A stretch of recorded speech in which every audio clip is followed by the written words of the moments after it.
many years from now, would you be willing to trade all the days from this day to that for one chance, just one chance, to come back here and tell our enemies that they may take our lives, but they'll never take our freedom?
Anti-Tyranny News Radio here on UCY.tv. Thank you for joining me this evening.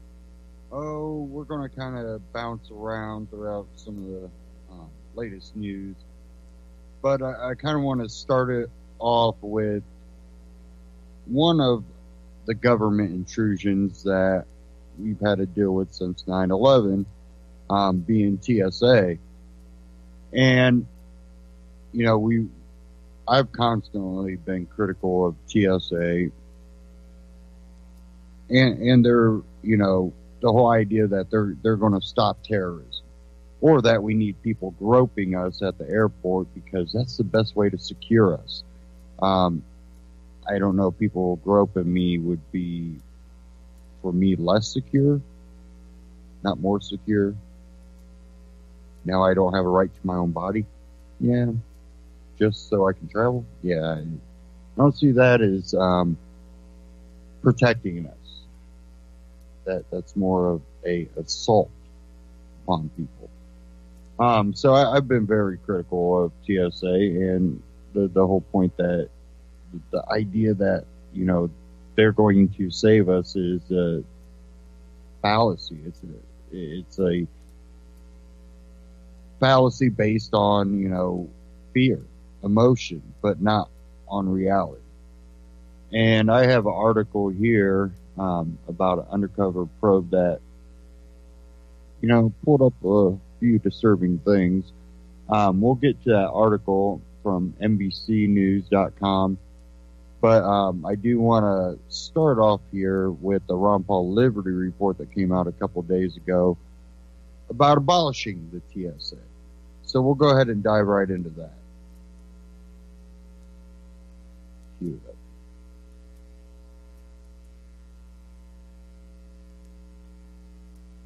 Okay, here we go.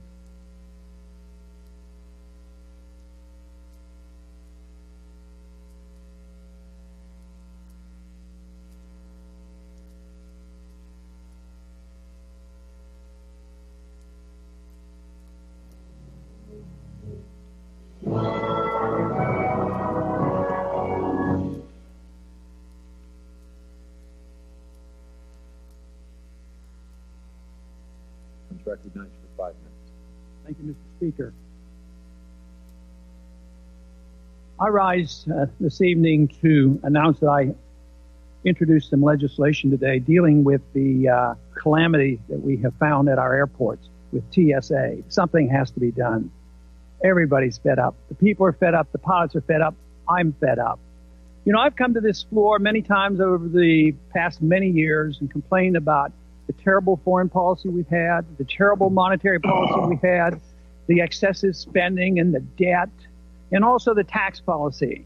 But what we're doing and what we're accepting and putting up with at this airport is so symbolic of us just not standing up and saying enough is enough. Hello, everybody. Thank you for tuning in to the Liberty Report. Co-host today, Daniel McAdams, is with me here in Lake Jackson. Good morning, Dr. Paul. How are you? Well, doing well, and good to see you. And also, we have a special guest, a friend of ours and a friend of libertarianism. Jim Bovard is here with us. He's been writing about libertarian thinking for a long time. He's a lecturer. He gets a lot of stuff in USA Today. He's a great civil libertarian in particular. Jim, welcome to the Liberty Report. Hey, Ron, thanks so much for having me on. I appreciate the chance to join you and Daniel. Well, very good. And obviously, with that introduction, I think the viewers realize we're going to talk a little bit about TSA, and a little bit of that has been motivated by the disaster approaching here with the mobs that will be at the airports today.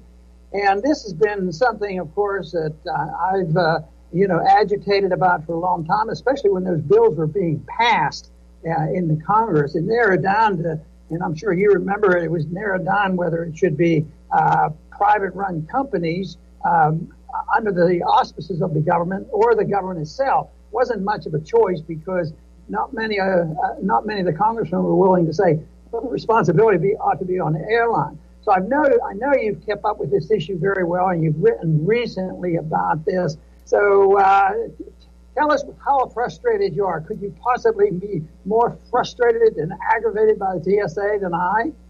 Well, personally, I've always tried to be an optimist, but on some subjects it's really difficult. No, it's fascinating. The TSA keeps getting worse. Last year on the campaign trail, Donald Trump called it a total disaster, and a lot of people thought that he'd make it better after that, but he hasn't. It's actually gotten a lot more intrusive thanks to some of the new guidelines TSA is using. And, going back to the question of private versus federal, a huge difference with a private company is that the people searching you, the people following you, would not have the equivalent of diplomatic immunity. It's almost impossible to sue a federal agent who violates your constitutional rights. And that's a huge Pandora's box for not getting abused at the airport, because federal agents, the TSA agents, know that they can, grab you here, squeeze you there, and it's like, tough luck. There was a lawsuit that's coming down. A federal judge just approved it a few months ago. It's an airline pilot who got jammed in the groin, punched in the groin basically, by a TSA agent out of Dulles Airport. And TSA tried to get a federal judge to dismiss his lawsuit. They said his rights were violated. TSA said that instead of filing suit, what the guy could have done is simply called into the TSA contact center and left a complaint. This is the type of remedy that TSA thinks the American people deserve after they get heavily abused by federal agents. Jim, Daniel has a question for you. Well, a question and a comment. I flew last weekend, Jim, to D.C. and back. And, I can tell you it's much, much slower. They're taking much more time. But it also seems like there are many more workers, but they're just all milling around, doing nothing. I was lucky because I always opt out. It's very sad because when it first started, you had the chance to opt out. There were quite a few people opting out. Now nobody does. I'm the only one. My kids ask me, why do you do this? I say, because I can at least. I at least still can. But I walked through the metal detector and ding, and the fellow said, well, you've been randomly selected for a search. Is that fine? And I said, no, it's not fine, but I guess you have to do it anyway. And, of course, by saying that, I triggered all sorts of people to come over and say he's refusing his search. And, it's just become so ludicrous, Jim. Yeah, that's a good experience. Some people say the TSA acronym stands for 1,000 standing around.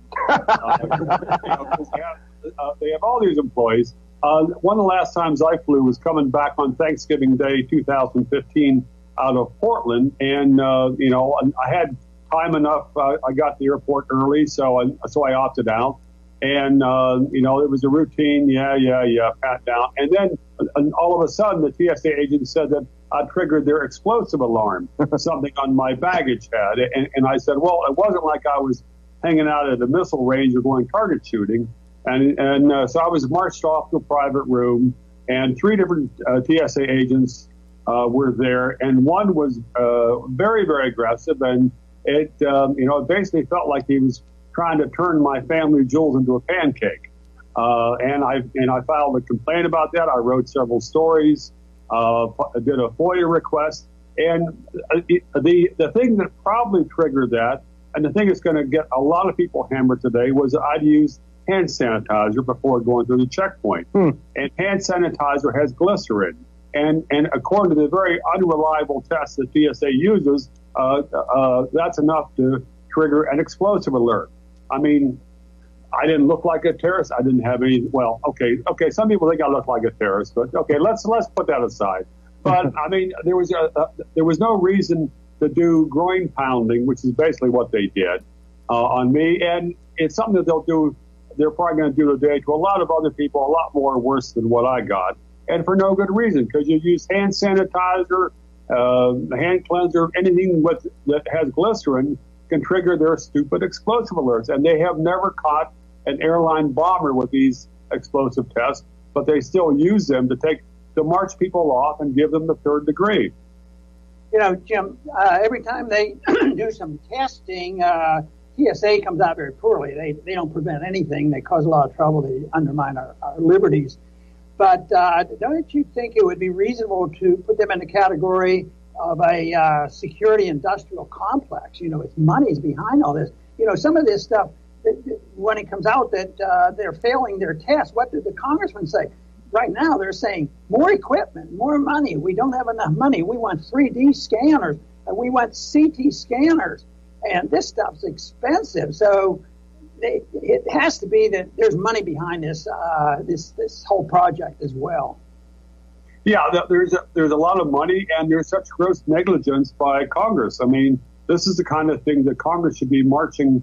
You know, there's year after year, TSA grossly fails these undercover tests done by TSA or other federal agencies, and and for a brief period, congressmen piss and moan, and then give them a higher budget. It's almost like every time the TSA screws up, TSA uses that as a pretext to even worse abuse American travelers. This is what's happened with the guidelines this year, which are more intrusive and more intimate. You know, the current guidelines, the new ones, are so extreme that TSA actually warned local police departments to expect people to call up and complain they'd been sexually assaulted after a TSA search.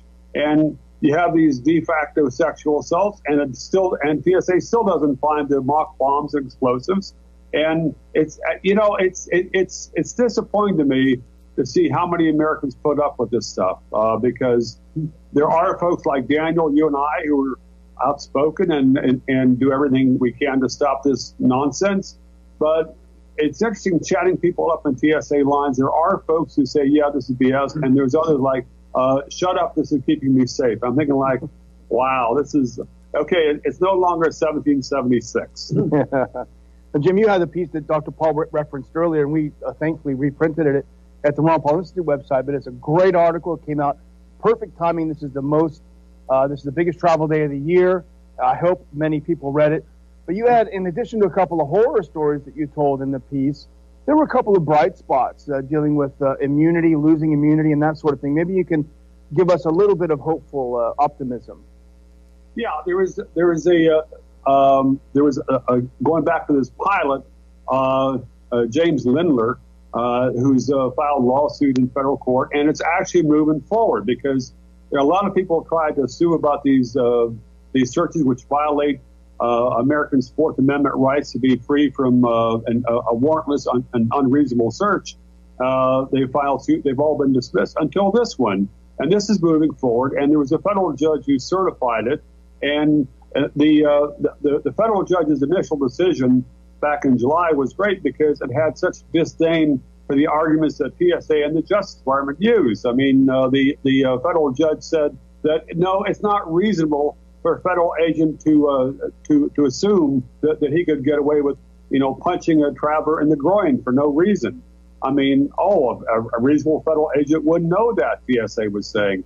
This is a type of mindset that TSA brings to court, and it's a type of mindset that would let almost any agent do almost anything to any American, and that's a complete travesty of the Bill of Rights. as early as the Magna Carta, there was an effort made to make sure the king and the governments were under the same rules and laws that the people were under, which is a very good idea, and it's persisted, and our founders recognize this. But this is what has been totally lost, and hopefully this court case you're talking about will change this, is that individuals, if they would do what we see pictures of, what these CSA agents are doing, I mean, they would be put in prison so fast, and they're totally exempt. And I don't think anybody can argue that the TSA agents are pure and they're trying to save us from a nuclear attack or something like that. That it's just disgraceful what we tolerate. But I did want to ask you one thing about this groin searching. I doubt if they ever found any type of a weapon by groin searches. Are you aware of anything that, my goodness, it's a good thing that we do groin searches, because guess what we were able to save us ourselves from? I'm not aware of any kind of anything that they have found that was worthwhile looking for. There was a case in Denver, that TSA in Denver. There were a couple of gay agents there who were, set up a system which they could, if some guy was traveling who they thought was attractive, they would trigger a false alert and then take him aside and kind of, enjoy pawing him. It's interesting to think, going back to what you said about the rule of law and equal treatment, if Donald Trump had to go through the typical TSA line twice a week, TSA would not survive his tweets for 2 weeks because he would feel, okay, this is BS and I'm going to put a stop to it. And Trump does have sufficient authority that he could yank in the reins hard on this agency. He hasn't done it, and at this point, it's his responsibility. This is BS that was started by George Bush, made worse by Obama, but now it's Trump's responsibility. And lots of the commenters of the USA Today article were very angry at me for blaming Trump on this, but, he's president. Right. This is the bottom line, Jim, and this is from your article. You point this out to anyone who says, oh, but they're making us safer. This is it. The Department of Homeland Security's Inspector General appeared before Congress, as you write, and he said that the screeners failed to detect mock threats. I think he said in the neighborhood of 80% of the time. So they're not keeping us safer, right? Well, it could be worse. It could be 85. No, I mean, this is what's happened again and again. There was a test by the IG Inspector General, I think, in 2015. It came out that they'd failed 95% of the time, and so TSA invoked its failures to become far more intrusive and punitive to American citizens who are traveling. And that's what's happening this year, and it's still failing 80%. And so much of what TSA does makes no sense at all. And this is an agency which is both a farce and a menace. And it's important for people not to bow down simply because the TSA agents have snappy uniforms with those epaulets on the shoulder, which the taxpayers paid for, and now they're supposed to bow down to. Well, you were talking about what percentage have they been correct on, 75, 85, 90% on these tests. And obviously, they're not very good at it. They're failing too often. But one thing that they're very good at is they're 100% on the side of saying it's a violation of liberties. It always violates personal liberties. And I think this comes from, you might comment on this, is what the role of government ought to be. This is making the assumption that the government's role is mainly to make us very, very safe, completely 100% safe. And the chairman of the committee and the Congress said, that is our goal. That's why we need more money and more equipment. We have to have 100% safety. Now, it would be great that we do, but there's no proof. There's actually proof of the opposite work. When you depend on the government, you're less safe. If you depend on the ownership and the responsibility on the company, I keep using as a reference here where we live. We live just a couple miles from huge chemical plants. And they're very secure because it's private. But depending on government to make us 100% safe, I think is the mistake that leads to all these other mistakes that the politicians make, and even the people. go along with it, especially after 9/11. And Daniel remembers it. We would get calls. Ron has to give in a little bit because we have to give up our safety. We have to give up our liberties to be safe. Yeah, you're 100% right. And unfortunately, there's no one who's going to make Americans safe from TSA agents. There you go. But going back to that period after 9/11, I have memories of some of the speeches you gave on the House floor. I mean, I think that was your finest hour. And it was great that you stood up. And it was great that, that someone in Congress, aside from some of the hardcore leftist types who were very good on civil liberties, sometimes someone aside from them was standing up from a principled constitutional side. Another point I've made and it's really pissed people off about as far as making airports and airlines safe is the thing that's happened is the U.S. government is far more effective at making enemies than at protecting the American people. If we had a less interventionist foreign policy, we would have much fewer threats here at home. We'll need to wind this down now, but I think Daniel has one more comment or a question for you. Yeah, just a final one, and that's amen to that last point, Jim, for sure. But I don't know if you're that comfortable commenting on this, but, as I mentioned when we started, there are less people that are opting out, less people are challenging it. You see people in the line, it's just like drones. They know what's coming. And what can we do you think, to wake people up, to get them in the spirit of resisting this again?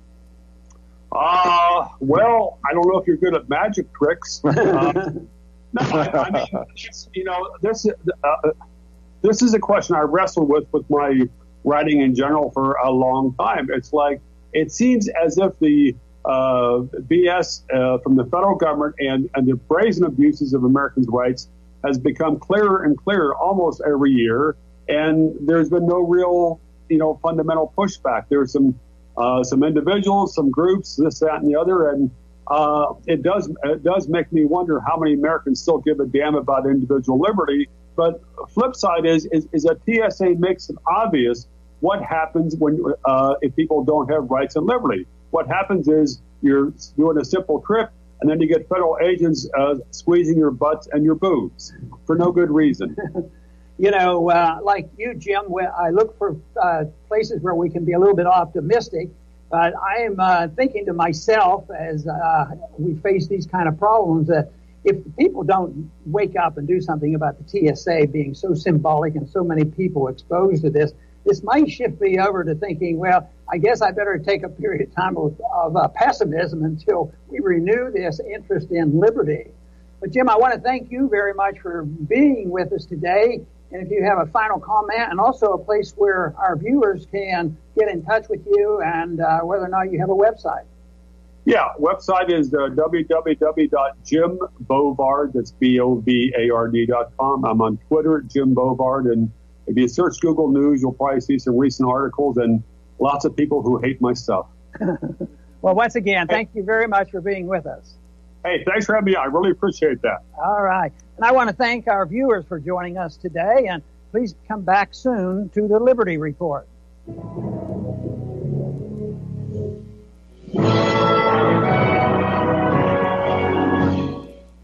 Ron Paul Liberty Report, RonPaulLibertyReport.com, and Ron Paul Liberty Report on YouTube. Check them out, subscribe. And I have an article here covering the whole TSA failures. And this one's from NBCnews.com. Disturbing, undercover probe found TSA screeners missing mini test weapons. And this was November 8th that this was posted. It says here, undercover tests have found Transportation Security Administration screeners failed to detect test weapons at a high rate. According to sources, findings that one congressional committee chairman called disturbing. Members of the House Committee on Homeland Security were given details about security vulnerabilities by Department of Homeland Security's Office of Inspector General and the TSA.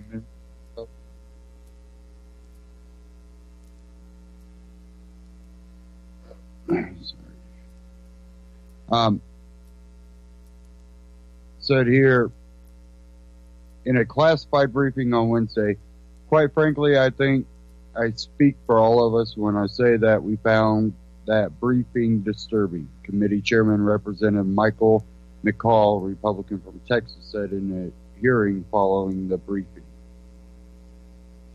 The rate of failure was not disclosed at the public meeting, but congressional government sources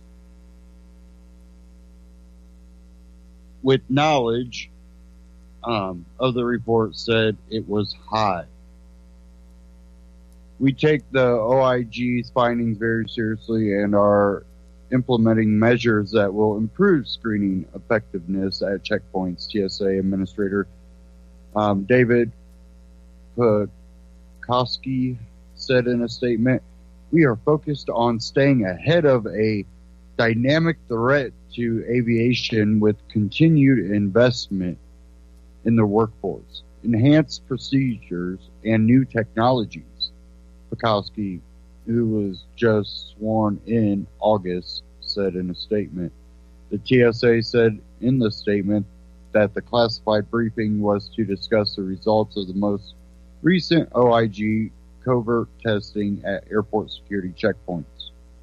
In 2015, the then acting head of TSA, Melvin Caraway, was reassigned after an internal investigation by the Department of Homeland Security found screening failures at dozens of the nation's busiest airports. Screeners did not detect 95% of test items in that investigation. The breaches allowed undercover investigators to smuggle weapons, fake explosives, and other contraband through numerous checkpoints.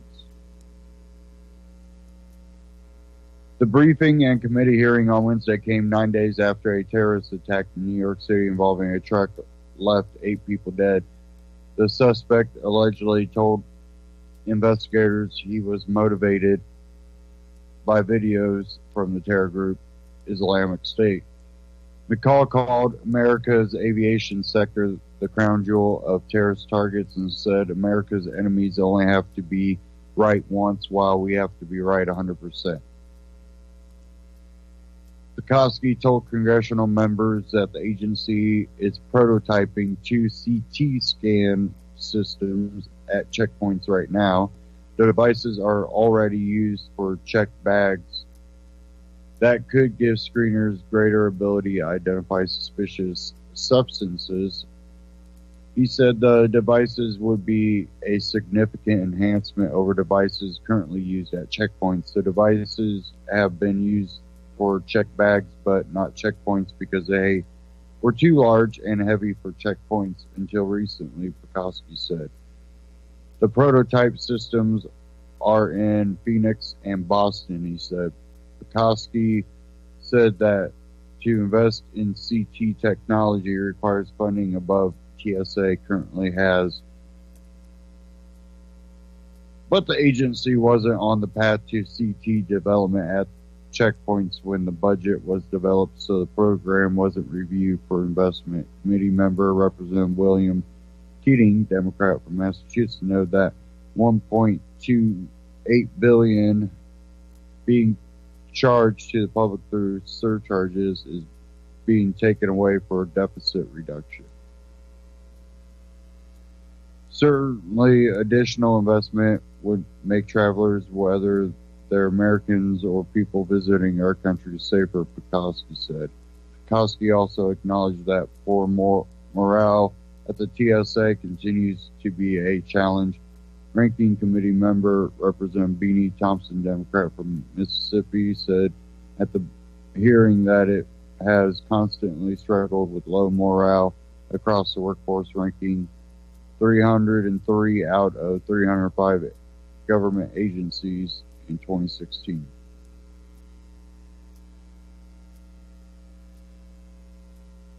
So they fail, so let's throw more money at that. The problem isn't your technology. The problem isn't your screening procedures.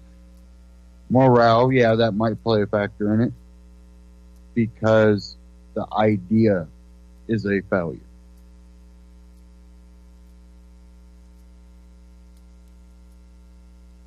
this is the number one target of the target of terrorists is easy targets.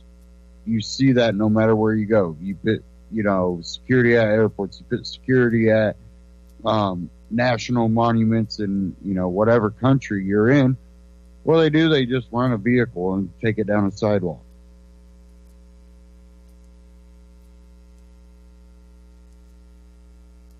And I think airlines would be like, yeah, I really don't want to be known for the airline that constantly, is taken over by terrorists. And I think the airport, would you would find more morale.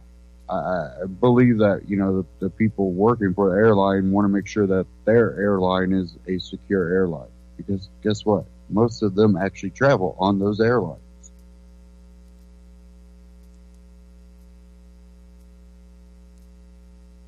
When you work for the airline, you're able to travel on those airlines. So I'm pretty sure they would have a little bit more incentive making sure their airline's safe.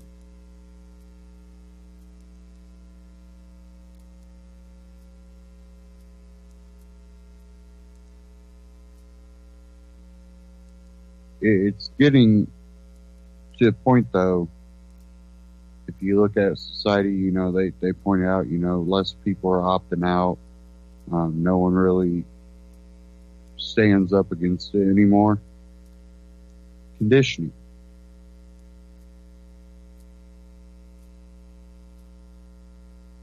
And when you would have the airport taking care, or, the airlines taking care of the security, I see that they're not going to lose patience. They're happy as long as their airline's, secure. They're happy that, no one's attacking them. Where really the goal of the TSA is to catch that terrorist.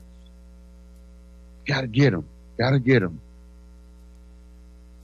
And, well, they're not getting anyone. It's like playing a video game that you can't ever get to the next level. Because you're playing level 1 over and over and over. It never ends. There's no accomplishment.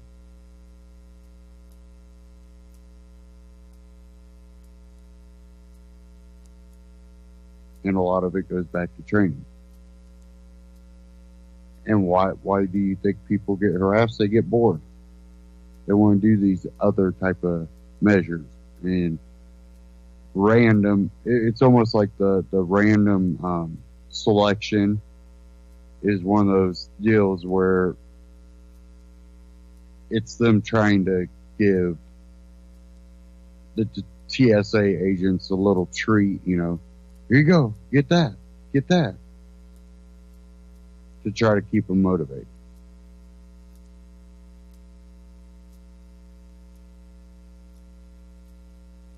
But it's just the whole idea of it is a failure. So now everybody's less secure because they don't have a right to their own body anymore. Just for their right to travel, they lose their right to their body. So now everyone's less secure because now they don't have that right. In the name of keeping them secure.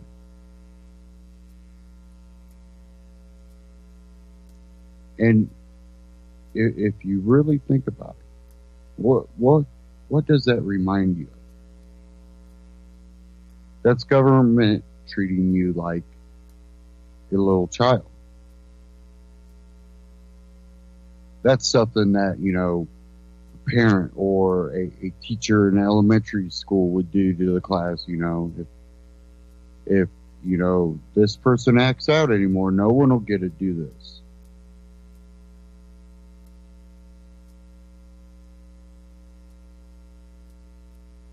Treating you like a child.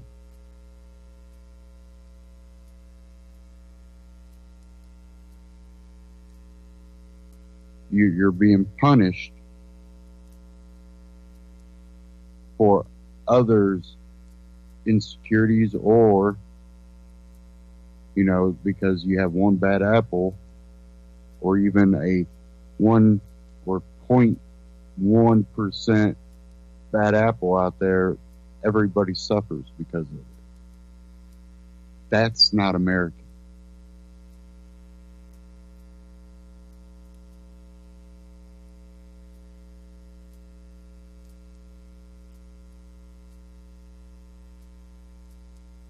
The whole idea of freedom is that other people's choices and mistakes are not yours to take the punishment for. I'm not saying people might not suffer because of another person's mistake, but then you can't turn around after that and then punish others that had no involvement.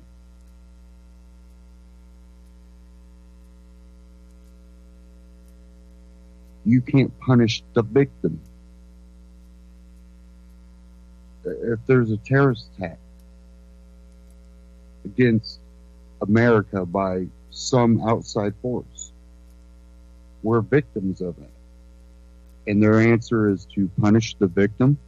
That seems a little absurd to me. I don't, that's not freedom.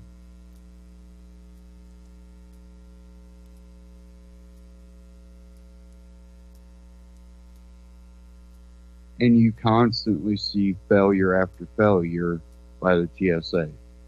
And they're constantly rewarded for their failure. Given more money, more technology. How about this? You're not needed anymore. Let the airports, the airlines take care of this.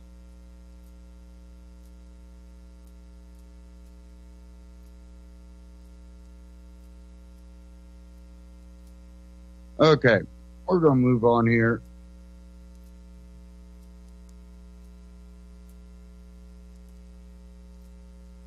I have one here from We Are Change. Okay. Sorry.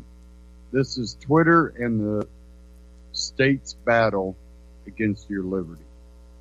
And we'll get into this after this clip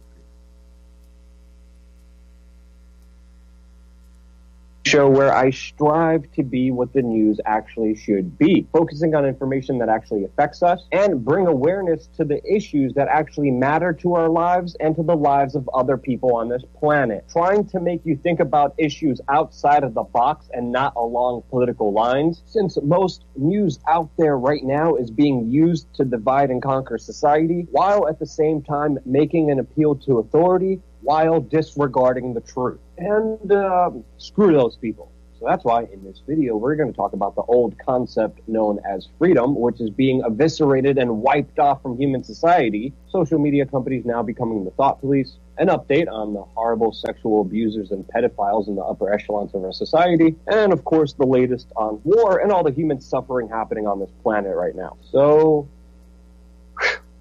yeah.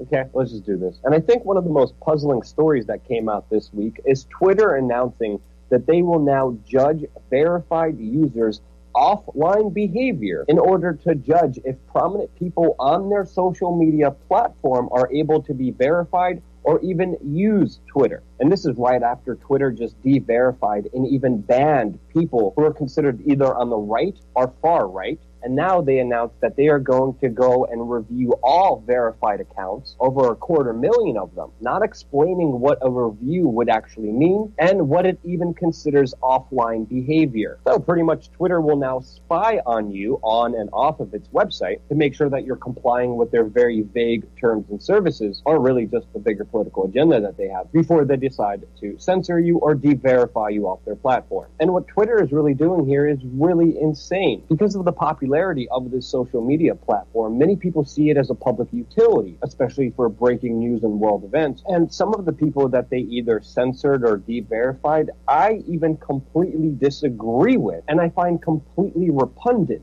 But to progress society forward, we can't just censor the voices we don't like, especially on a public platform, for Twitter's hypocritical political agenda, because if it begins here, any idea that challenges the status quo will be next. And now in other news of big companies just doing what the hell they want, the U.S. Senate just voted and approved a law that makes sure you can't sue your bank or credit card company anymore. Now, of course, U.S. Vice President Mike Pence broke the tie and approved this resolution when the vote came down to a 50-50 outcome in the Senate, and is now being expected to be signed by U.S. President Donald Trump, repealing consumer protection laws, ensuring that consumers can no longer bring class action lawsuits, of course, against the very ethical, honest, and upright credit card companies and big banks. While at the same time, the Senate just passed a law called, very ironically, the USA Liberty Act, which actually destroys personal liberty and allows the government to now warrantlessly spy on you. And of course,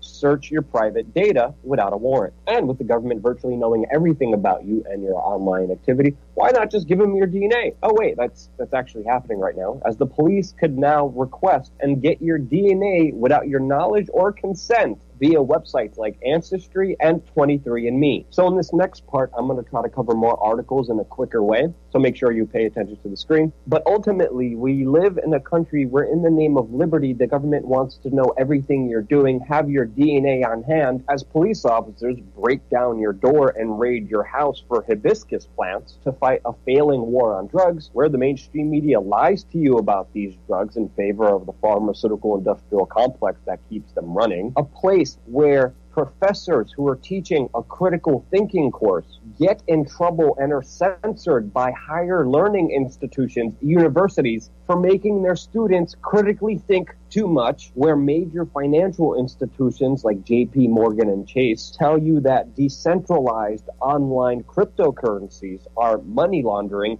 while they break the law and commit money laundering themselves. All the while, the government gives them a slap on the wrist, takes our money, and even puts us in more debt so we could blow up more ish around the world and then rebuild it, all in the name of a failing war on terror that is creating more terrorism. So yeah, that's happening. And in more failed war on terror news, we of course got the news. Many Pentagon officials recently declared that ISIS has been defeated inside of Syria, but yet for some reason the United States is still saying that they intend to remain in that country, where initially the United States, Saudi Arabia, and Israel supported the rebel groups, which have turned out to be radical Islamic terrorists, armed them, financed them, and allowed them to prosper in that region in their greater geopolitical goal of getting rid of Bashar al-Assad, which they have failed to do so. I digress, but this next story is becoming more and more difficult to cover with just how horrible it is, because it is mainly the relationship that the United States has with Saudi Arabia and them working together in a coalition which is fueling war crimes that are happening right now in Yemen. Something that even the U.S. House of Representatives, our Congress, voted and passed a resolution saying that the U.S. military assistance to Saudi Arabia and its war in Yemen is not authorized under legislation passed by Congress to fight terrorism or invade Iraq. And it's not, but this is the justification that Obama and now Donald Trump are using in order to help Saudi Arabia commit horrible, massive, just utterly inhumane acts inside of Yemen right now, where officially the United States is aligned with the side that is linked to Sunni Wahhabists and Al-Qaeda, going against the Iranian-linked Houthi rebels in that country, ultimately a proxy war that is causing mass human suffering. War crimes are being committed. Barrel bombs are being dropped on schools and hospitals and on other civilian infrastructure, causing around 20 million people in Yemen to need humanitarian assistance to just their basic needs. And a lot of people in the supposed alternative media won't tell you this, but this is all being done with the approval and signing off of Donald Trump. Now, the House resolution that was passed is non-binding, which means it doesn't do jack. Just like the United Nations, where 3 agencies are now urging the Saudi-led coalition, which is the United States and the United Kingdom, to lift the current blockade they have in that country, not allowing humanitarian aid to be received, where already 7 million people are facing famine and a cholera epidemic that could wipe out close to 1 million people. The situation is so bad right now that on average, 130 kids die every single day in Yemen. Innocent children who aren't guilty of anything except for being born in the wrong place in this world. And it's staggering. While all of this is happening, this suffering is continuing and expanding while the U.S. mainstream media doesn't even tell you that the United States is directly involved in this. And so aren't a lot of alternative media figures because they don't want to criticize Donald Trump. And I'm sorry, on this issue, he is completely and utterly wrong. Not just that it's completely immoral and wrong, but the fact that he's aligning himself with Al-Qaeda on this and Sunni Wahhabism, which directly contradicts everything that he says he is doing. Seeing some of the images that are coming out of Yemen right now are definitely not for the faint of heart. And seeing this being done by our president with our taxes is just utterly infuriating, especially with the mainstream media making sure you never hear about that fact. The left totally ignores it because of microaggressions, while people on the right just bury their heads in sand, forget about all the promises that Trump was making when he was campaigning, and totally decide to ignore this issue and not hold Donald Trump accountable because they're worried that they're going to lose some fans in the process. Maybe I'm being too emotional, but this has really struck a nerve with me. Am I being too hyperbolic? Let me know in the comment section below. I'm looking forward to your feedback. But continuing on, the United States and the Trump administration still are seeking to bolster Saudi Arabia in their greater push for war with Iran and Hezbollah, where many experts are seeing Saudi Arabia as the aggressor that Hezbollah is mainly located in. Israel said, screw it, we're just going to start firing tank rounds on the Syrian government, which of course violated the 1974 ceasefire. Not the first time, by the way. This time in another clear move trying to escalate the situation. And since ISIS is mainly defeated because of Hezbollah, Iran, Russia, Syria, and all these other countries that you don't know about inside of Syria, well, Trump still has to keep the bombs dropping, so we're bombing Somalia now, as President Trump accelerates drone strikes inside of Somalia and more airstrikes inside of Iraq, which the U.S. mainstream media, in this instance, 31 more times more civilians were killed than what was originally reported. And I don't know about you, but I don't like innocent civilians being murdered by robotic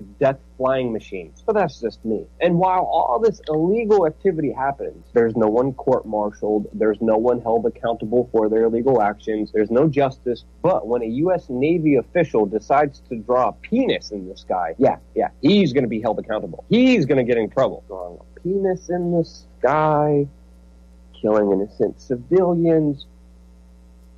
It just seems like the scales of justice are just a little bit off. And while all of this happens, why not just give a $53 billion deal in Pentagon supplies and enrich one of the largest corporations out there, Amazon? And in correlation with other very strange purchases made by the U.S. military, we of course have yet another update on the pedophiles and sexual predators in the upper echelons of our society, to which now total to 86 people so far who have been accused of harassment, molestation, rape, and pedophilia. Yeah, that's a lot of people. And while all of this happens, cultural influencers like Leah Dunham, who previously tweeted that women don't lie about rape, just started defending her friend that has been accused of rape. By the way, this is the same Leah Dunham that many people forget in her own book admitted to inappropriately fondling her younger sister, bribed her with candy, and exploited her for her own supposed, quote, sexual exploration. Just a little bit of information you should know on top of this story. And with all these scandals happening, we're seeing more people just totally break their moral compass and just decide to play political hot potato with all these latest allegations that are coming out. like the Huffington Post, that just deleted an article claiming that U.S. Senator Al Franken's accuser was framing him. An article, of course, that he promptly deleted because, yet again, it shows people's double standards, completely destroying their morals and civility in order to push a political power play. And as I've been saying before, this shouldn't be a left and right issue, just the wrong and right one, especially after people are able to fact check and make sure people aren't falsely accusing each other. And it's not just the Democrats that are in the hot water. We also have just now a former Oklahoma state senator that has agreed to plead guilty to child sex trafficking offenses. Another just awful, disgusting story of horrible people being in government, abusing their power, and just being horrible individuals. What a surprise. And now an eighth woman came out against former President George H.W. Bush, the former criminal CIA director, and has yet accused him of groping her like he did all the other 7 women that accused him of the same thing. And I think after the 8th accuser comes out, I think there's a very solid case here. But don't listen to me, I'm the crazy conspiracy theorist. And these stories just go on and on, showing you how powerful people and institutions are able to get away with horrible, evil, demonic, criminal behavior only because of their power and influence, but now, because of the internet, as it's slowly being wiped clean and soft censored, we still, and I believe this deep down, have the opportunity to combat all of that money and power with simple truth and sharing honest information that resonates with you the most. And it's a huge uphill battle, but we've seen things done on the internet that previously before would never be humanly possible, with being able to share information in the moment as it happens and then completely change the world because of that information. And that's why it's very important for that information to be free, uncensored, unfiltered, and be decided on by the people and not the kakistocracy. If you agree, share this message with people who you think should hear it. Understand that your actions have power. And if it wasn't for you watching, listening, subscribing, donating, I totally wouldn't be here, and I only am because of you. And that's why I always end my broadcast by saying, I love you. Thank you again so much for watching.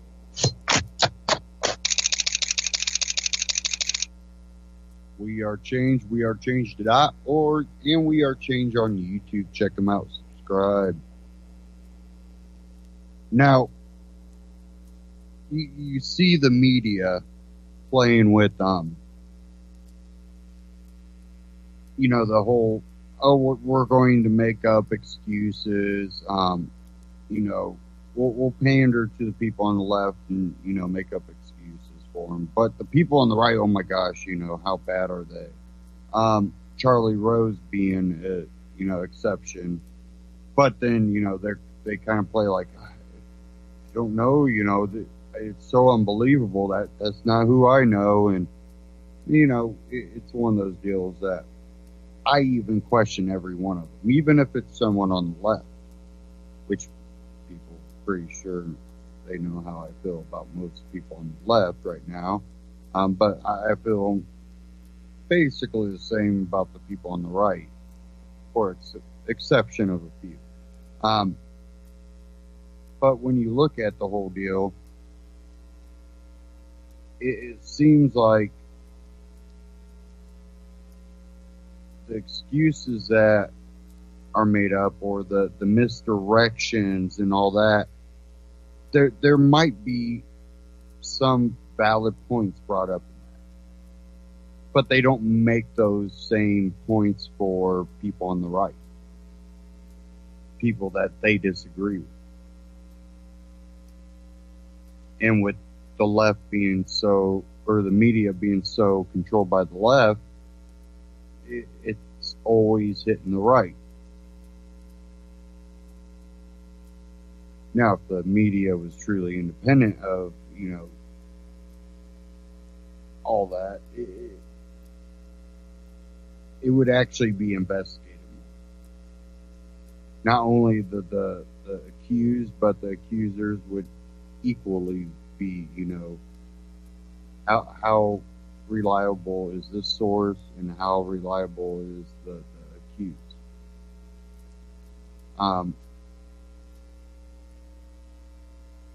There would probably be, special reports, breaking, we found the bank statement that shows that, so and so had a nice wire transfer this amount of money right before they came out.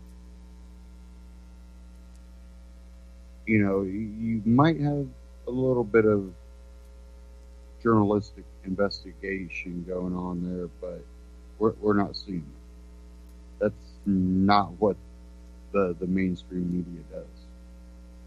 And you got to take all the accusations, because we can't just go, oh, they're accused, so they're guilty. These are serious accusations, and we're basically, you look at the careers of everyone being accused, and it really seems more like a war. And I brought up one point before. You know the extent of where this goes and how far it goes, definitely into the child, trafficking rings that go on, and how deep that goes. If there was real, accusers coming out, you would see more of some of the child molestation type stuff coming out. But it seems to be very targeted.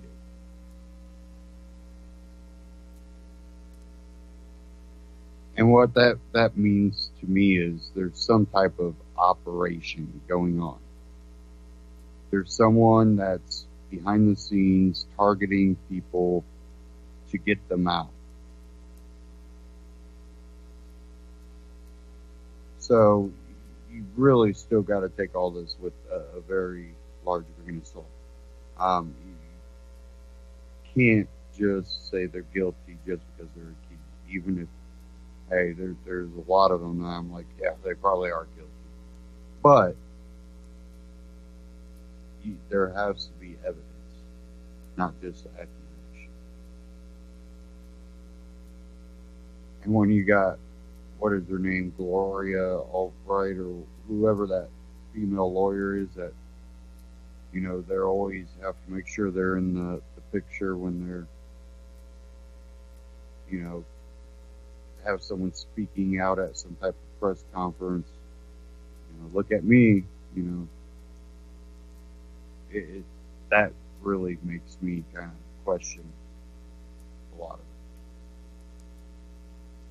She seems way too much of an opportunist and not a, let's get real justice.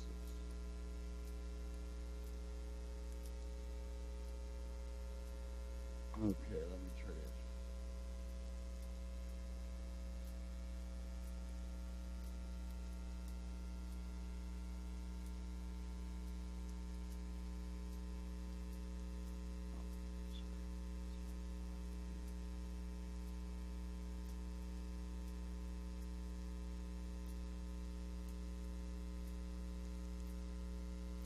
Now, there was one from Breitbart. After endorsing Democrat in Alabama, Bezos, Washington Post plans to hit Roy Moore with allegations of inappropriate relations with teenagers. Judge slam smear campaign. Update: after this Breitbart news piece, the Washington Post released its story. Birmingham, Alabama, the Washington Post is imminently planning to run a piece targeting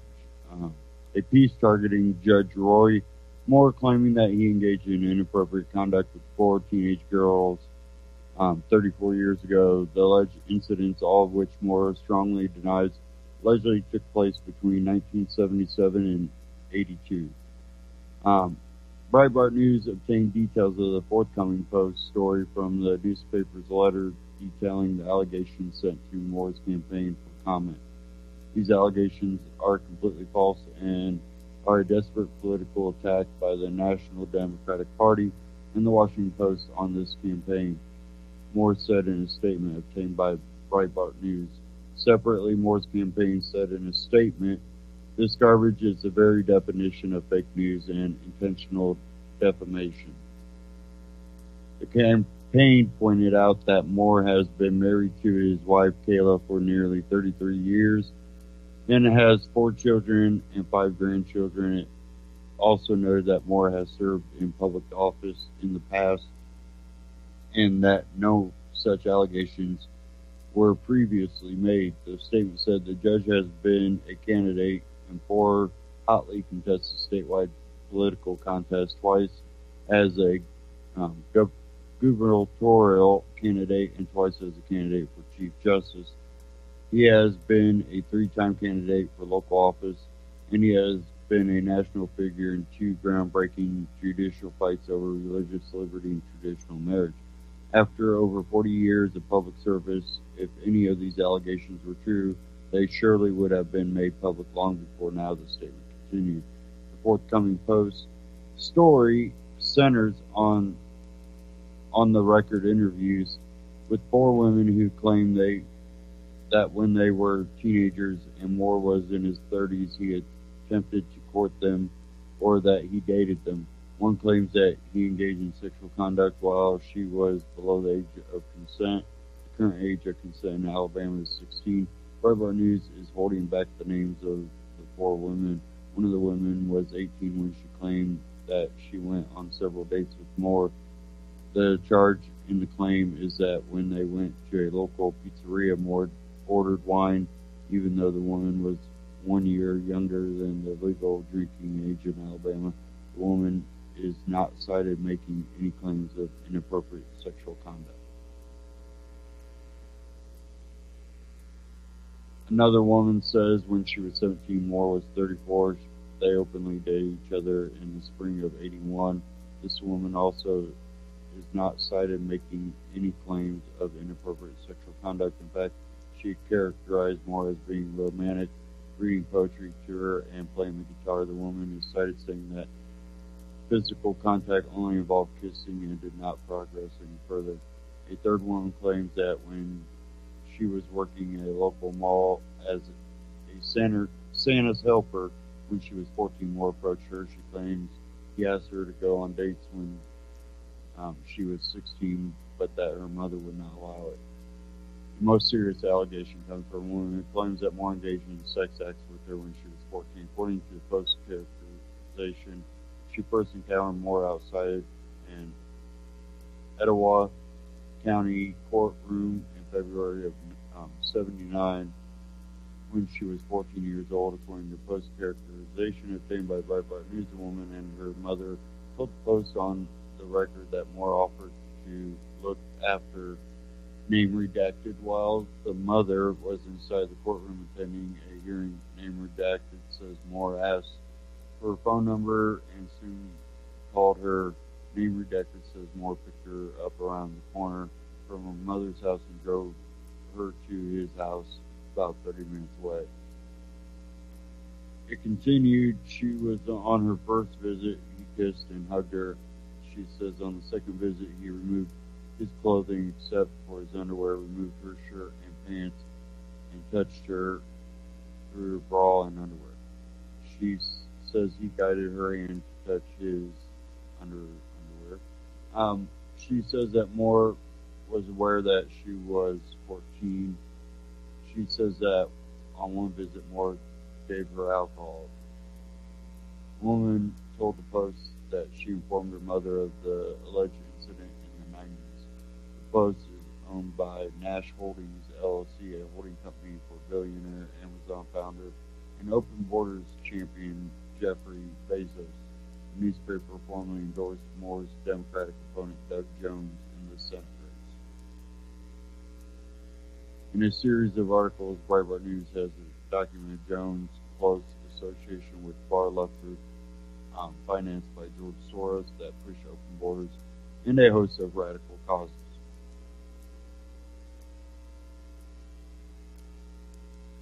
Now, again, what kind of proof? Now we have one with a mother saying that, she was told about it. But again, I don't know the background of these people. I don't know, have they came across any financial gain? People are like, that's so insensitive. Why would you ask questions like that? Blah, blah, blah. Because you have to. Because just taking someone's word for it is not a reliable justification for, convicting someone of a crime.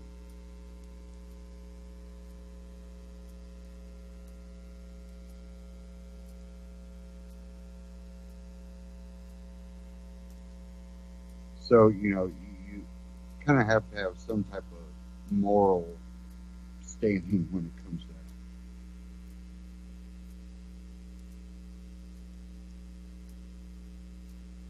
Now, I do want to kind of move on from that.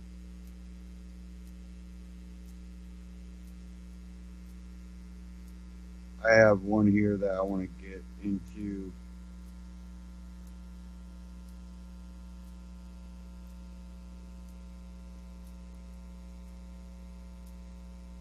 And this one,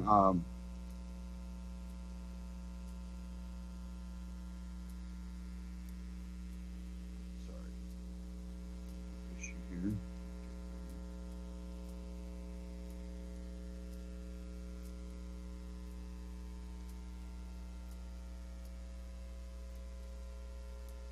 This one has to do with what Stefan Molyneux is calling the culture collapse in Canada, and I'm saying prepare yourself accordingly.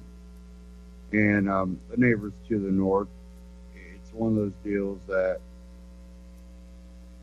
in certain areas of Canada, they share some of the same cultures that we share here in America.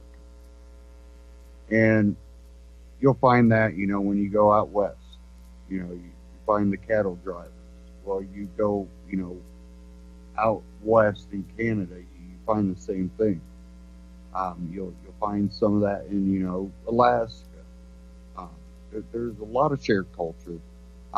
What I like to say is, Canada and, the United States, their flyover country shares a lot of the same traits.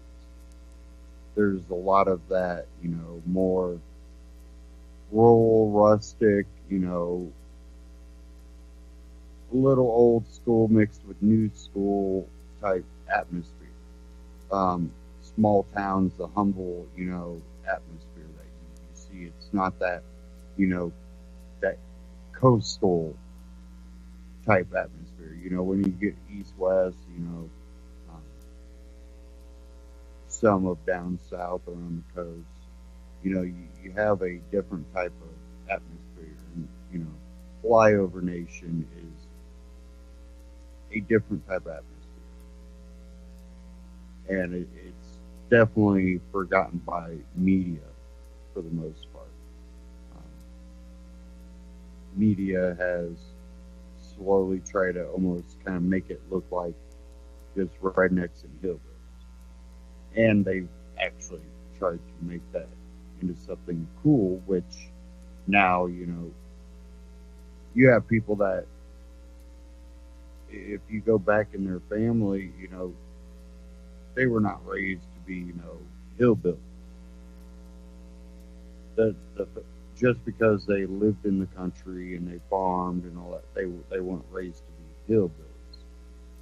But now you're having actual, people that want to, be a redneck or a hillbilly.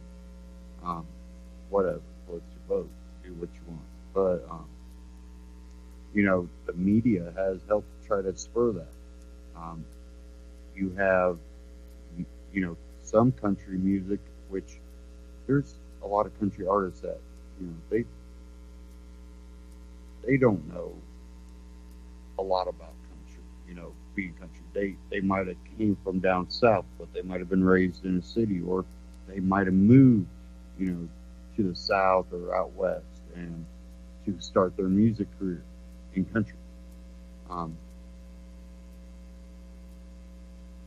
I look at mainstream, country music, and kind of my eyes starts twitching. I'm like, this is country now, orange bird, go muddy. Okay. It's pretty stereotypical. Maybe like the farming. Being more in tune with your farming. Oh, my tractor drives itself. I know what I'm doing half the time. I just, pour the seed in and go.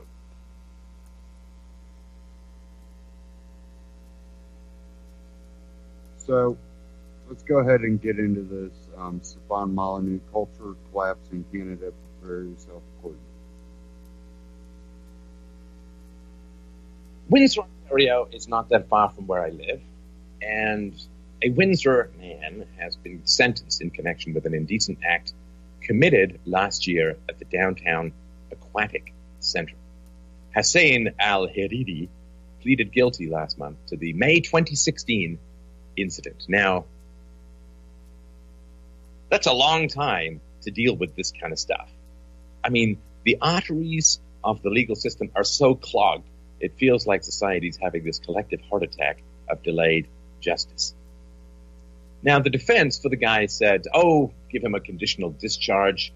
He's 38 years old, but the judge didn't believe that would be in the public's best interest. So the judge gave Al-Hariri a suspended sentence and 24 months of probation. So no jail time, I don't think any fine, 24 months of probation. No word as to whether he's going to go into a sexual offenders database. So the man, Al-Hariri, he pleaded guilty to assault and an indecent act because he was caught masturbating in the shower area of the Windsor International Aquatic and Training Center. This is back in May 2016. Now, this is the way that it is reported in the media, and I quote, he was also seen giving a young person a consensual back massage. Now, whenever I see those kinds of vaguey, weaselly words, well, I put on my deer hunter's cap, clamp my pipe between my lips, and do about a 12-second web search. Found out what actually is meant by giving a young person a consensual back massage. So there was the masturbation. When he was investigated, there had been a separate incident. So this guy, and now this is from back in the day, allegedly approached a 15-year-old male and engaged in physical contact that officers deemed sexual in nature. Okay, He approached a 15-year-old male and engaged in physical contact that officers deemed sexual in nature. Now, he pleaded guilty to the assault, if this is what is being talked about, and I assume that it is. What does that mean? Well, you see, it's a young person. It's a 15-year-old male. Do you know what they're not calling this person? A child. The age of consent in Canada is 16, as far as I know.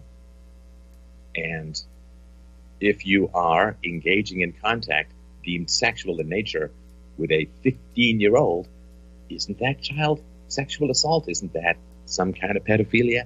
I'm not a lawyer, but it seems to me that there's quite a lot of weasel words going on here. One only has to wonder if it was, say, a 38-year-old white male with a young black child, whether all of these weasel words and obfuscating language would be used. Now, in Canada, if you commit an indecent act in public, in the presence of one or more persons, then you can go to jail for a maximal penalty that goes from 6 months to 2 years. So he got zero of that. Now, this guy, Al-Hariri, a 37-year-old Syrian refugee, who came to Canada about 3 months prior to masturbating and sexually touching a child. And the defense is, he has PTSD, he doesn't communicate with his family in Syria, he lost 2 of his brothers in the conflict there. So is this the new thing? That you can masturbate and sexually touch children, you masturbate in public and sexually touch children if you've been traumatized. Now, he has a permanent resident status in Canada. Obviously, this doesn't mean any kind of deportation. The claim is that he has no prior criminal record. I don't know how you know that, because I don't think that a lot of detailed files have been kept in Syria. I don't really think that they flew over to Syria into what could be a war zone to find out what kind of history this guy had. So, no prior criminal record. You mean in the 3 months in Canada? Oh, but don't worry, his lawyer says he's extremely remorseful. So that's good. You just, sorry? Now, his lawyer, the guy's lawyer, she said, well, what happened in the shower area, it wasn't sexual in nature. It was kind of like a cultural issue. A cultural issue. I don't, oh my God. Okay. Lots of people from the third world are coming to the West. You know what can't happen? It can't be that they're not subject to the law as much because of culture. Because then what we're not talking about is multiculturalism. We're talking about multilegalism, which is a very different matter. Multiculturalism is, hey, great music. Love that kebab. Shawarmas are fantastic. And I guess I can see my way clear to boiling snails in butter and calling it delectable. But if we're going to start talking about multilegalism, that because of an ethnic or cultural or religious background, the laws may be different, that needs to be discussed up front. That is not something you get to just slide in the back. Sorry to use the analogy. This is not something where, well, we can bring in all these different cultures, and then the legal system's going to have to fragment like a smashed mirror. It's going to have to fragment because there are all these cultural differences. And is this, I mean, this argument from a legal standpoint that sexually assaulting a child, as I see it, masturbating in public, in view of people, that's a cultural issue? Is she saying that that's somehow the Syrian culture as a whole? Well, that seems like kind of an important discussion to have before bringing lots of Syrians into your country, don't you think? I mean, it seems like kind of an important issue if you're going to say that these Syrians, and I assume this guy's Muslim, because 85% of Syrians are, I'm going to assume that you'd want to have that discussion ahead of time. We're not having this discussion. But this is brought up as a legal defense. That is very significant. That is very significant. Did it have an effect on the judge's decision? I don't know. But the fact that it comes up as a defense, really important. Because if this had been some white guy, some guy from Timmins, Ontario, some guy with greb boots, a lumberjacket, bit of stubble, and a mullet, you know what his lawyer would not have been able to say? Sure, he masturbated in public and sexually touched a child, but it's a cultural issue. Never would have happened. Never would have happened. And I really want to set up a flare here because this cannot happen. You cannot bring up cultural issues to fragment the legal system.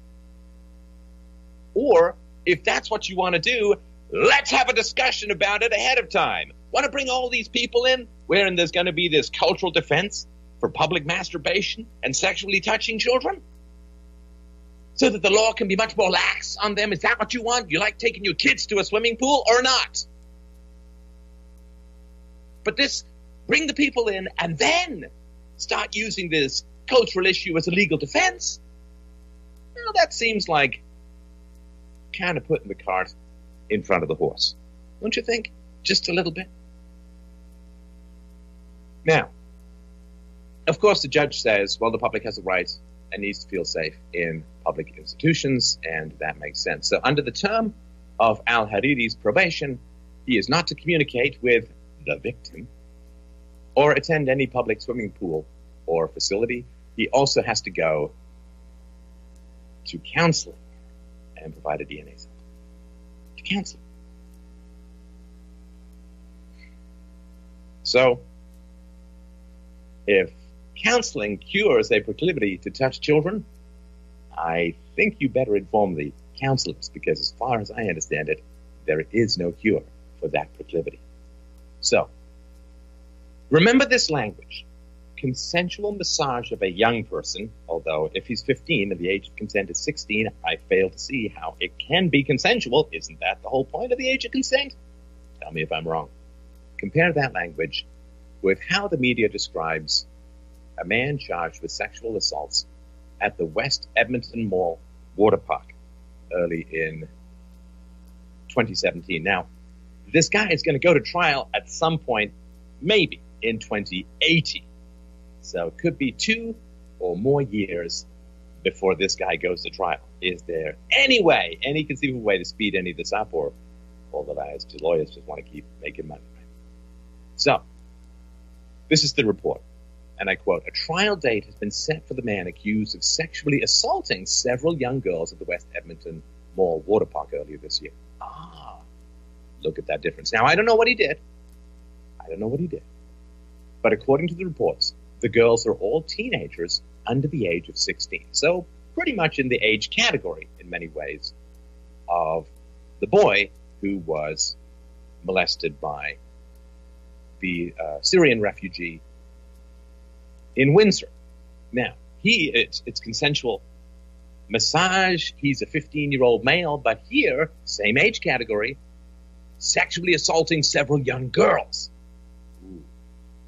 Can you really feel the misery? Can you just feel and taste the male disposability and the absolute lack of sympathy, if not downright cover-up, for the male victim of this kind of assault? So the guy in the West Edmonton Mall water park, Saliman Haj, was pleaded not guilty to the charges.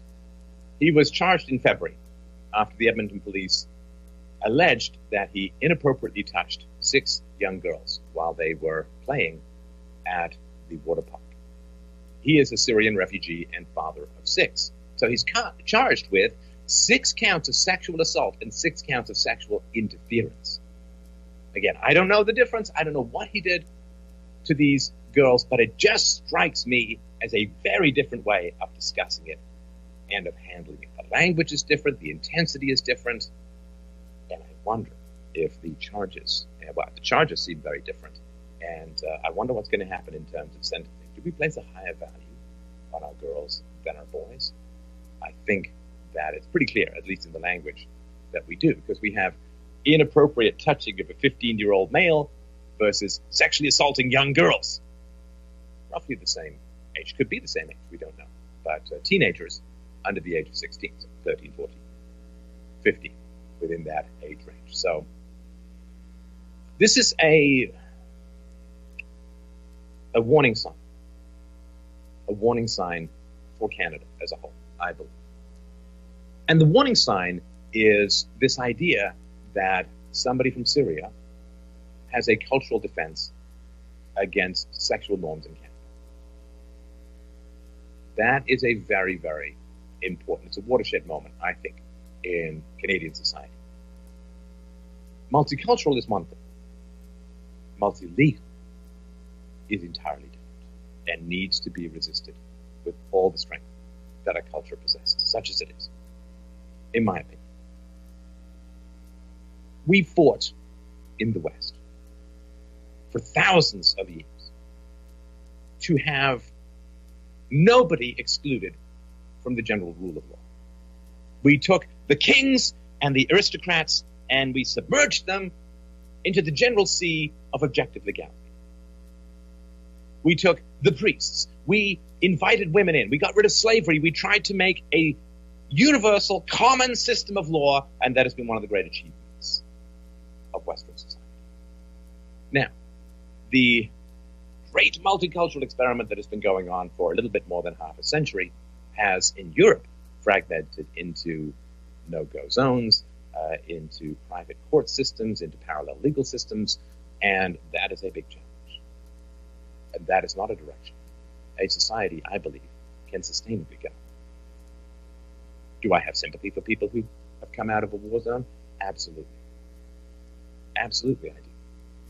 And it is because I have sympathy for people who come out of a war zone that they must be subject to the rule of law. You know, the whole point of what happened in Syria is that the rule of law broke down.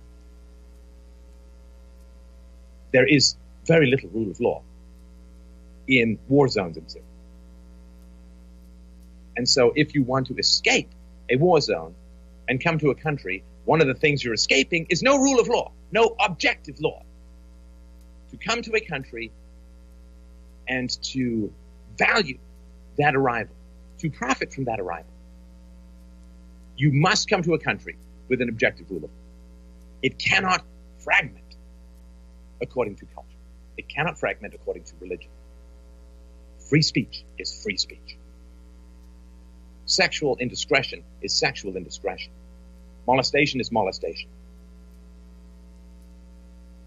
Because if you go to a country, you are subject to the laws of that country.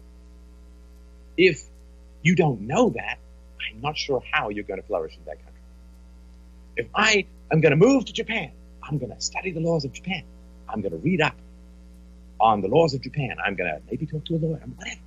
So I know what's allowed and what's not allowed. So I don't end up spitting my gum on the ground in Singapore. That's not in Japan. Go with me. And end up being caned publicly. Because I'm not into that. Privately, it's a mistake. So this wave of people coming in to the West, we must be able to hold firm in our objective, universal standards of law. This cultural defense should be considered anathema. I believe it should be considered anathema because it is the tip of the sword, it's the thin edge of the wedge that can crack the legal system and fundamentally undo a country. The country is what? The country is a universality of government and legal dominion over a particular geographical area. And if that legal system cracks because cultural norms change the way things go, you are setting yourself up for an enormous amount of conflict that is unnecessary and incredibly unhelpful. People have fled the third world because the rule of law is not upheld. It is no way to welcome people to crumble the rule of law, which is the great differentiator between the countries they came from and the countries that they're in. We must hold firm to the objective rule of law, not give way to cultural concerns, or there is a very real possibility that over time we will end up in a similar position to the countries they fled from. And that we cannot accept.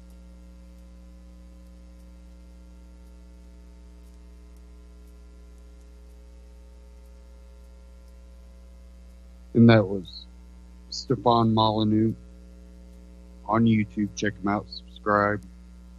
He puts out pretty good videos. Don't always agree with him on everything, but the thing I already see is here in the United States and Canada, that rule of law has been broken down a long time ago. Here in the United States, the constitutional law that should basically govern any law created under the Constitution, under the, so-called constitutional government, it's been broken apart. It's been ripped. It's been burned. It's been edited. Edited by changing definitions. Same thing that the left is constantly trying to do with gun rights. Twist what it means. And you can see that in left-leaning textbooks that are coming out.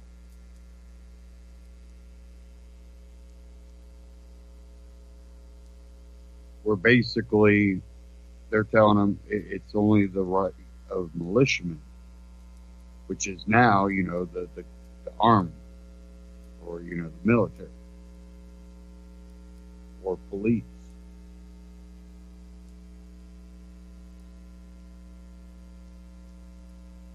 Which is untrue. Definitely, if you here in Indiana, you just look up militia in the state constitution.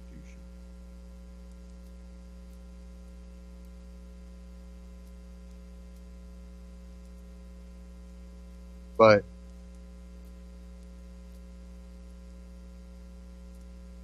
the deal is there's a bigger power at play. I think Soros plays a big part in it, but there's a lot of other groups that are playing a part in this. And you can tell it's a global power, move. Because it's not just happening in Canada. It's not, just happening in the United States until Trump hit, restrictions on it, which have been back and forth in the courts. But it's happening in Germany. It's happening in France. It's happening, in England. It's happening, all around Europe. So what does it mean when it's happening all over there? And it's happening here, overseas?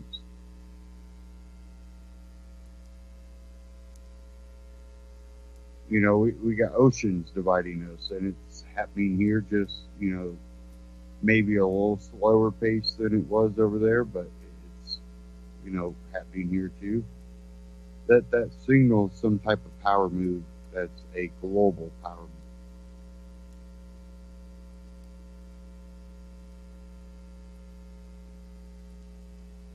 And,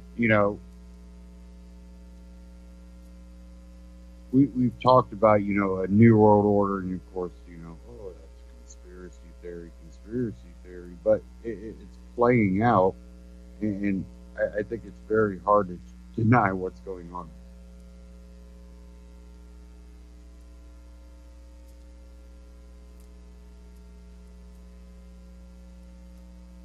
Now, when you look at a lot of what's going on militarily, it kind of shows you dividing lines around the world. Iran, Russia, China, a lot of these other groups that are all working together, and then you have, the EU, all of Europe basically, and United States and Canada.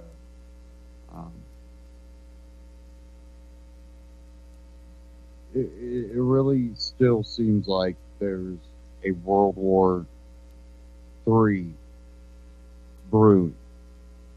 I think under Trump, because of how he interacts with people, I think it's been slowed down, but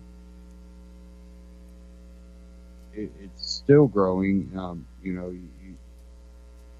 When they were talking about Saudi Arabia earlier, and attacking Yemen, and the United States being behind that, and they're attacking, one sect of a Muslim group, and we're backing one of the most radical sects of Muslim religion. The ones that commit the acts that we apparently are trying to get rid of those type of people, but then we back for these type of people. Now, I've always said, a lot of that will play into the oil, and unless we can really open up our abilities here, which I think need to be done safely, but we need to have the ability to do it. If you're willing to have another country do it, then you should be willing to, do it yourself too. So if we could do that, then that might help us if, you know, we have to align against Saudi Arabia for some, you know, whatever reason. What if they turn their back on us, you know? We can't rely on them for oil, so maybe we should get independent from them so we don't have to align for that reason.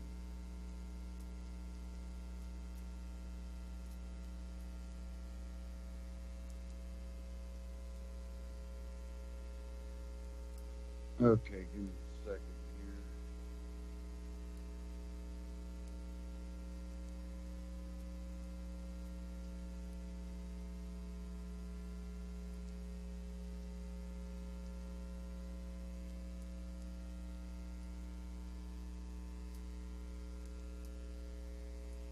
Now,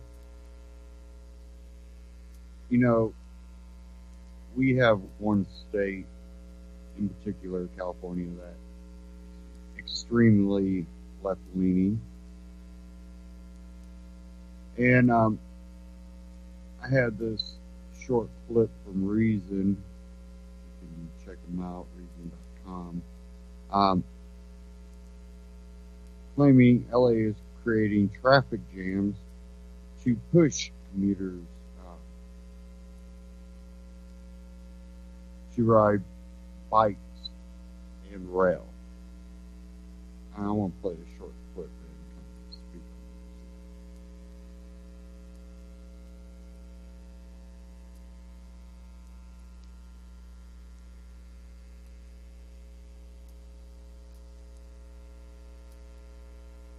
You mess with traffic, you have messed with the DNA of Southern California. It just created gridlock through our town pretty much all hours of the day. It all comes from the same agenda.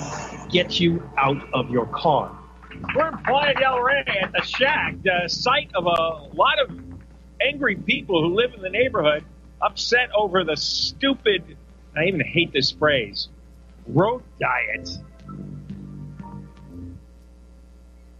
Here in this quiet beach community just outside Los Angeles, residents went to war with the city back in July over traffic.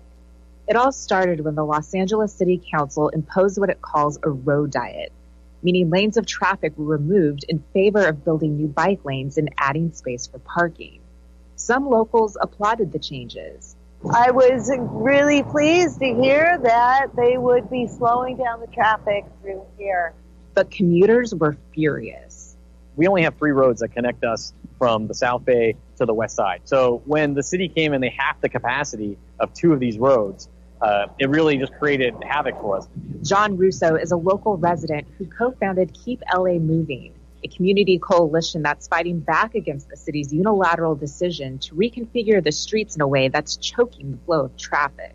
This was basically done without any community input. Like, most of Playa del Rey didn't know this was happening. It created just huge backup, huge gridlock in the mornings. Like, what was a 10-minute drive was turned into a half an hour. So it literally crushed our local businesses. There was a group of 62 businesses that were surveyed, and across the board, business was down, from the restaurants to the coffee shop. I mean, even like people you wouldn't expect, like the dentist. The dentist lost customers. It's part of a strategy known as Vision Zero, in which the city aims to eliminate all traffic-related fatalities by 2025. The thinking is that eliminating car lanes will slow traffic, meaning fewer accidents. The goal is also to incentivize more commuters to bike to work. In order to achieve 0 deaths, public officials have been doing some odd things. Baruch Feigenbaum is the Assistant Director of Transportation Policy at the Reason Foundation.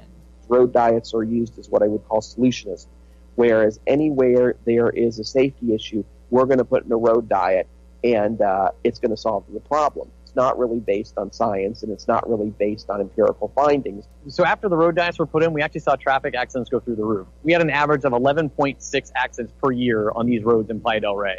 We've had 52 accidents in the last 4 months. So we're over 400% of the yearly average in just 4 months. Emergency vehicles couldn't get into town. I mean, we have video of ambulances out there on Culver, sirens blazing, just sitting in traffic because no one can pull over anymore. There's no place for the people, the cars to go to let the response vehicles through. According to 2013 census data, just over 1% of Los Angeles' commuters bike to work.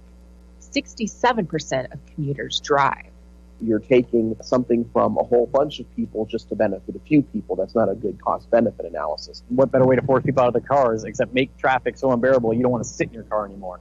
City planners also hope to incentivize residents to move closer to their jobs, or if they do have to commute, to ride the city's public transit system.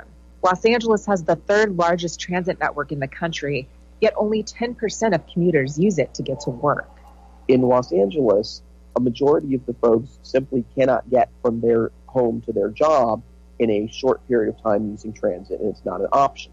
And so trying to force people into one type of behavior doesn't tend to work, and it's why even in Los Angeles, the vast majority of people are still commuting by automobile. In October, the Los Angeles City Council reversed itself in Playa del Rey after community members filed 2 lawsuits against the city and launched a recall election of local councilman Mike Bonin, who had backed the plan. But the city is still planning to implement over 40 road diet projects in other areas of Los Angeles. And Chicago, Minneapolis, New York, and Atlanta are pursuing similar policies. In the 1960s, we were building interstate highways, freeways through downtown areas, which was definitely the wrong approach. Nobody is suggesting we go back to that. But now we seem to be on the total opposite end of the pendulum, where we don't want to build any roads at all. We just want to build bike paths. We want to narrow lanes. We're saying that transit is going to solve everybody's needs. Neither extreme is what we need to do. I just think this is completely wrong. It's not about cyclists versus drivers. These are all of our roads, and they should be safe for all users. And the road diet didn't make our roads safer, and they're not making it better for the cyclists.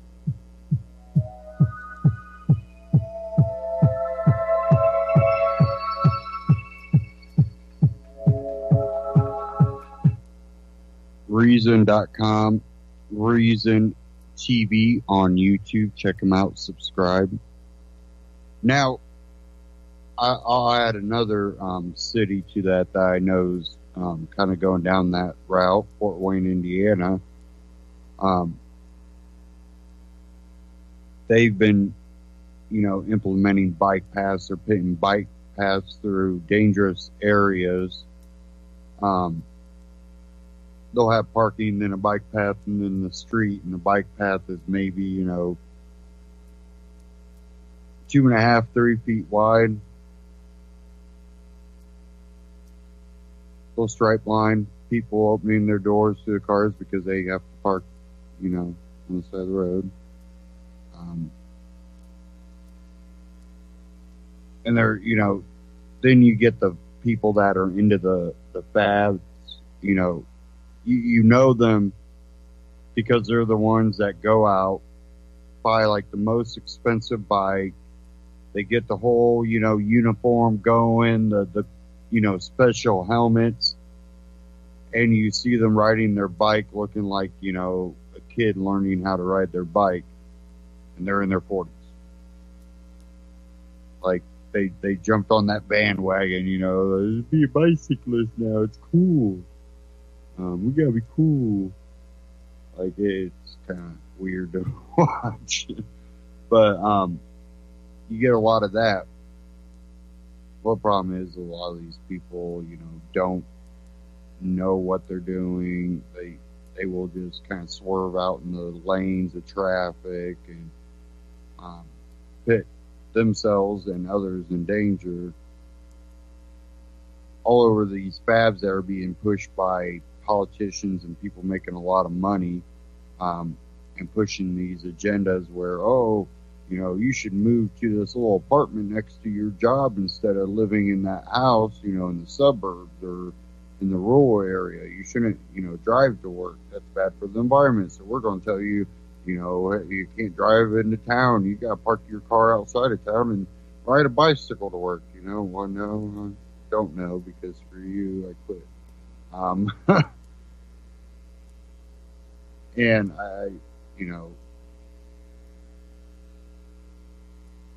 there's a lot of issues I have with the urban culture and what, the cities tend to promote and foster. I'm not a big fan. Now, I have other people that are like, they can't move away from the city. They have to be around people. That's just not me. I don't have to be around people. I want people to, hang out with, but I'm not desperate for it to the point that I'm going to live in the city. I got plenty of friends that will drive out here in the middle of nowhere and come hang out, so I'm good. It's one of those deals, though, that's the type of environment that they tend to foster. Is we're going to tell you what type of life to live. We're going to tell you what to do. We're going to tell you what to believe. Oh, you don't think global warming's right, true or whatever, and you're not on board with getting rid of cars. Well, guess what? We're getting rid of cars anyways, and you're going to have to deal with this. No, I think that goes against freedom. So I tend not to like that type of fostering. But these bike lanes have definitely gotten dangerous for drivers and bikers and even pedestrians walking across the street or getting out of their car.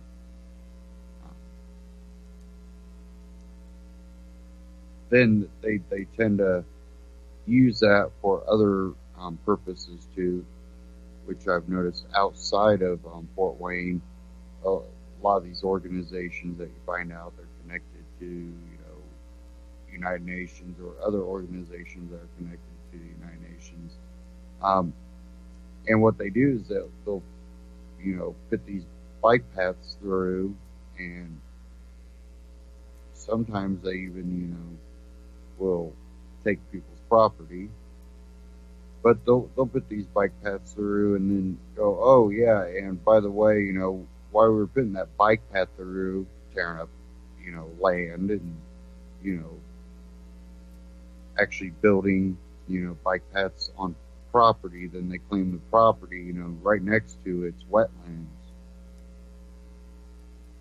Well, you did put a concrete, structure right here, and it basically dammed maybe flow of water out of areas. Well, it's wetlands, even though it's your property, you can't do nothing to it because they want a scenic route for their bike path. They're abridging people's rights, and Fort Wayne, and then Allen County outside of Fort Wayne, in other cities and in the rural areas, those bike paths are going up, and they're also going down roads, and they're endangering people's lives, and they're really kind of almost more of a safety issue in other words too, because you get people that want to ride them later at night or walk them later at night, and these bike paths do go through a little bit kind of scenic and hidden areas, just make it perfect targets for people to snatch or kidnap people, and it's just not. There's paths like that everywhere. You go to parks and stuff like that. We don't need to make infrastructure out of it. Basically a hidden highway. And that's basically another thing that they've done by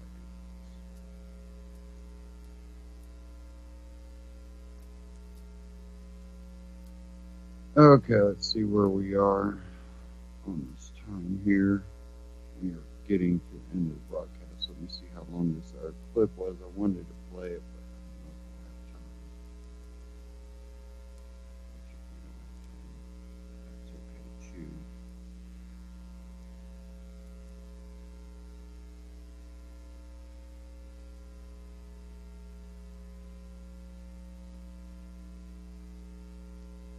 Why is it going so slow all of a sudden?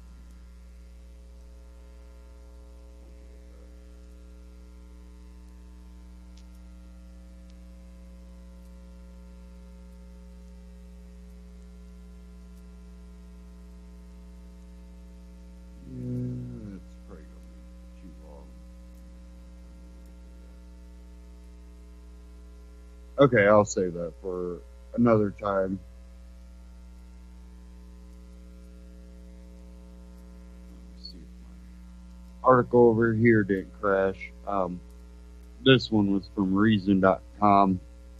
I'll cover this real quick. 8 really bad laws that just went into effect. Every year, thousands of new laws go into effect across the country. On October 1st, states use the start of the fiscal year to begin enforcing these laws. A sobering number of these laws will turn out to be bad. Federal agencies and even some foreign countries reveal in imposing all new manner of unnecessary authority today. On this day, for example, the United Arab Emirates started levying 100% excise tax on products like tobacco and energy drinks at 50% for soda today. There are such worse laws than that. There are 8 of the worst going into effect today around the country and around the world. Touching your phone in Oregon. From this day forward, Oregon drivers are prohibited from touching their cell phones while operating their vehicles, except to make a single swipe intended to turn a phone off.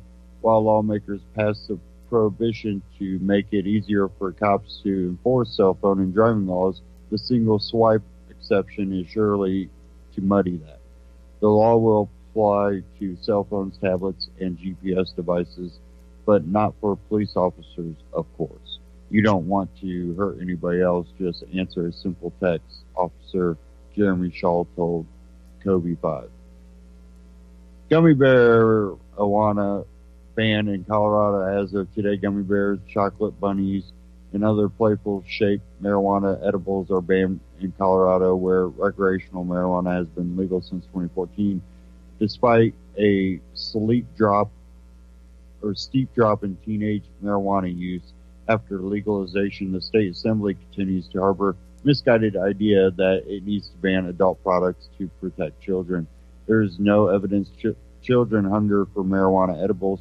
Nevertheless, the new law is specific and wide-ranging in its ban on edible marijuana-infused products in the shape of a human, animal, or fruit, including shapes that resemble or contain characteristics of a realistic or fictional human, animal, or fruit, including artistic caricature or cartoon renderings.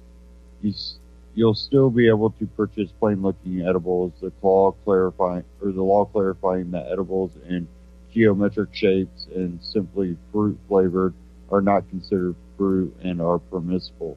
Cell phone tracking in Connecticut.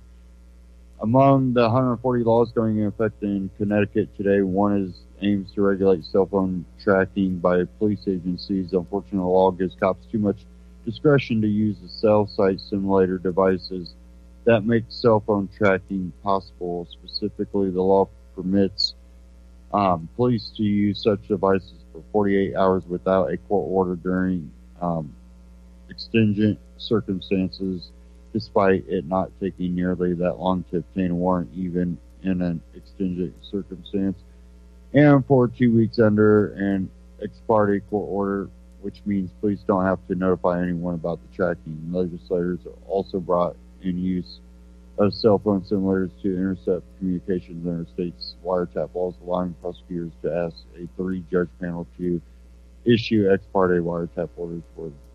Enhanced sentencing for crimes against first responders in Nevada. Enhanced penalties kick in today for hate crimes committed against first responders, including police, firefighters, because they are first responders. Criminals convicted of such crimes can face between 1 and 20 years in prison on top of the sentence for the crime.